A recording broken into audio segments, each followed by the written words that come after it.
So let's have a digital health certificate acknowledged by WHO if you have been vaccinated or tested properly, then you can move around. So for the next pandemic, instead of stopping the movement of the people 100%, which clock the economy globally, you can still provide some movement of the people. Indonesia has achieved, G20 country has agreed to have this digital certificate using WHO standard, and we will submit into the next World Health Assembly in Geneva as the revision to international health regulation. So hopefully for the next pandemic, we can still see some movement of the people, some movement of the goods, and movement of the economy. Now, let's quickly go to the Bible, because the Bible talks about a one world order. So this makes me think there will be a rapture of the church, because, like you said, we're the only thing restraining. Even the fact that I'm able to get on here and talk about this and tell the whole world what's going on. Biblically, what are you seeing? This does line up with the end times. This is a time that we're in right now where we have grace. We also have the freedom that Michelle was talking about to call our congressmen, call our senators, and to resist. It says, he who now restrains, that's the Holy Spirit. Who is resisting abortion? Who is resisting the division of the land of Israel?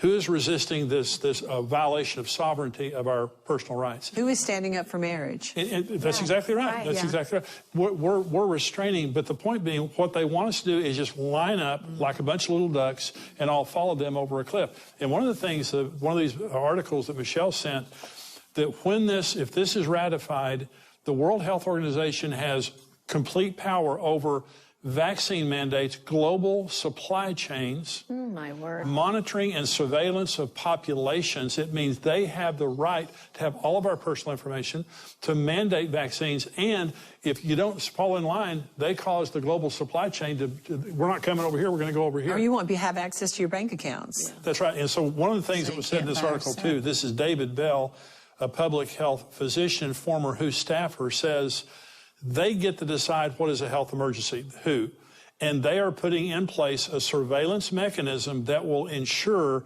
there are potential emergencies to declare. And so they're going to make sure that they have all the power to declare an emergency. They could declare an emergency if somebody started sneezing over in, in China or something. Well, it sounds like they're already deciding there's going to be another pandemic. That's right. They want that power. Oh, I mean, he said for the next pandemic, this is the way it's going to go down. It's going to be different. So, Michelle, what about the Senate? What about the Congress? And how many countries are actually involved in the WHO that will vote on this, that could actually stand up and protest, including America? Well, there's 194 nations. Whether big or small, they all have the same vote, one vote. And so just like last year, Botswana stopped this, an African nation, just a few nations could stop this. This is done by consent. So that's why it may be nations all over the world who stop this, because unfortunately right now, the American nation led by Joe Biden, they're the aggressors. They want to give up sovereignty to the World Health Organization. And remember, again, right now as we're having this conversation, we're operating under emergency powers now in America. So this level of power would go internationally to the UN. And this is so important, Joni, because laws weren't passed during COVID. Businesses were shut down without a law being passed. It was just a statement from a politician. We're dealing with inflation today because people were told to stay home, and then we spent $6 trillion to pay people to stay home.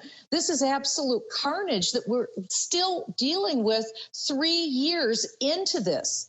Now, imagine, as bad as it was here in the United States, imagine giving this level of power to the Director General at the UN. This would be absolutely terrible. So, all the people listening today, you can talk to your officials in your country. You can tell them, do not give up sovereignty over health care to the World Health Organization. I don't consent to that.